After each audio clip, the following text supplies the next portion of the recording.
யார் அது? பாக்க நல்லா கிணத்து தவளை மாதிரி இருக்கான். ஏடா என்னல என் வீட்டுக்கு வரியால? ஏல அவனால நீ இப்படி திரும்ப இடம் போல இருந்தா எங்களுக்கு பாதுகாப்பே இல்லையல.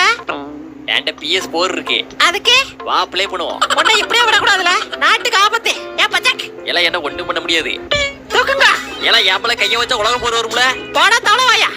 வர வர பசங்களுக்கு பாதுகாப்பே இல்ல, உலகம் கெட்டு போச்சு. ஏல ஐயோ கிணத்து தவளை என்ன துரத்துது, காப்பாத்துக்க. எல்லாம் வாழ ஃப்ரீ ஃபயர்ல டுயோ போலாம். என்னது? ஐயோ இந்த மாதிரி கரடி எல்லாம் இப்பமே அழிச்சிருங்க, இல்லன்னா எல்லாத்துக்கும் ஆபத்து. ஏல இந்தால அட அப்பத்தா அப்படியே போயிரு. முதல் பிராணி அழிச்சிட்டேன். ஏல ஐயோ ஏல என்கிட்ட தப்பிக்க முடியாது. அதான் பார்த்தாலே தெரியுதே. ஏன் பச்சக் முத குறி பார்த்து அதை சுடு. ஏல என்னால சுட முடியாதா? ஏமாந்து